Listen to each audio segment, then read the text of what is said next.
పెళ్ళైనా పండగైనా వేడుక ఏదైనా పట్టుచీరల ప్రత్యేక వేదిక వారాహి సిల్క్స్.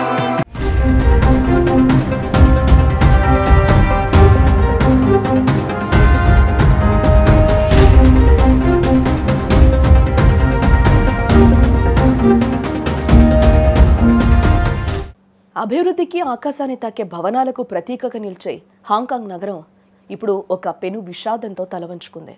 ఇటీవలే వాంగ్ఫుక్ కోర్ట్ కాంప్లెక్స్లో జరిగిన అగ్ని ప్రమాదం కేవలం భవనాలను కాల్చివేయడమే కాదు, 70 సంవత్సరాల చరిత్రలో ఎన్నడూ లేనంతటి మానవ నష్టాన్ని మిగిల్చింది.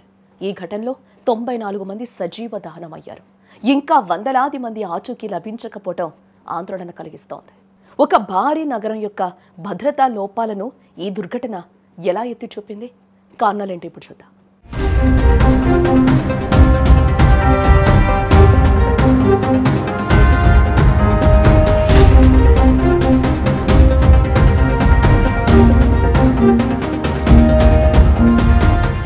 ఈ భారీ విపత్తుకు దారితీసిన ప్రధాన కారణాలు భద్రతా ప్రమాణాల్లో ఉన్న ఘోరమైన లోపాలు మరియు నిర్లక్ష్యం.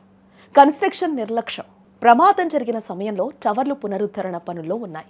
కన్స్ట్రక్షన్ కంపెనీలు ఫైర్ స్టాండర్డ్స్కు విరుద్ధంగా త్వరగా మండే ఫోమ్ మెటీరియల్స్ను ఉపయోగించి కిటికీలు మరియు లిఫ్ట్ లాబీలను సీల్ చేశారు.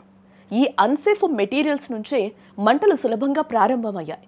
దీన్ని గ్రాస్ నెగ్లిజెన్స్గా పేర్కొన్న పోలీసులు కంపెనీ డైరెక్టర్లు మరియు ఇంజనీర్స్తో సహా 3 అరెస్టు చేశారు. హాంకాంగ్లో సాంప్రదాయకంగా వాడే బాంబూ స్కాఫోల్డింగ్స్, వాటికి చుట్టిన గ్రీన్ మెష్ మంటలు వేగంగా వ్యాపించడానికి ప్రధాన ఇంధనంలా పనిచేశాయి. ఇక్కడ టవర్లు పూర్తిగా ఈ మండే మెటీరియల్స్తో కప్పి ఉండడం వల్ల మంటలు గంటల్లోనే 7 టవర్ల వరకు వ్యాపించాయి. ఈ ప్రమాదం లండన్లో జరిగిన గ్రెన్ఫెల్ టవర్ దుర్ఘటనను తలపించింది.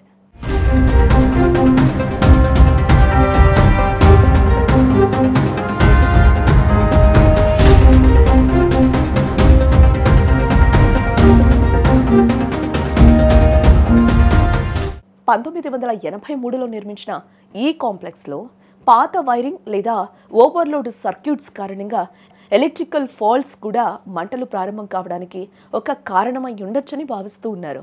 మంటల ఉష్ణోగ్రత 1500 డిగ్రీల సెల్సియస్ దాటడంతో ఫైర్ ఫైటర్లు పై అంతస్తులకు చేరుకోలేకపోయారు.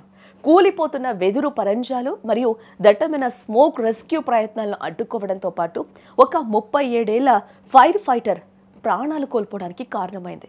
మొదటి నుంచి డెన్స్లే అవుట్లో నిర్మించిన ఈ ఎత్తైన నివాస టవర్లు ఫైర్ ఎస్కేప్ రూట్స్ తక్కువగా ఉండటం వల్ల మరణాల సంఖ్య ఇక్కడ పెరిగింది. ఈ ఘోర ప్రమాదం తర్వాత హాంకాంగ్ ప్రభుత్వం మేల్కొంది. పబ్లిక్ ఆంగర్కు స్పందిస్తూ త్వరలో వెదురు పరంజాలను పూర్తిగా తొలగించి స్టీల్ స్కాఫోల్డింగ్ను అమలు చేయాలని నిర్ణయించింది. అలాగే ఫైర్ కోడ్లను మరింత కఠినతరం చేయాలని సూచిస్తోంది. అధికారులు, సామాన్య ప్రజలు కూడా అప్రమత్తంగా ఉండాలి. రెగ్యులర్ ఫైర్ డ్రిల్స్, స్మోక్ డిటెక్టర్లు తప్పనిసరిగా ఏర్పాటు చేసుకోవాలి. ఈ విషాదకర ఘటన గురించి మరిన్ని అప్డేట్స్ తెలుసుకోవాలంటే చూస్తూనే ఉండండి సుమన్ టీవీ.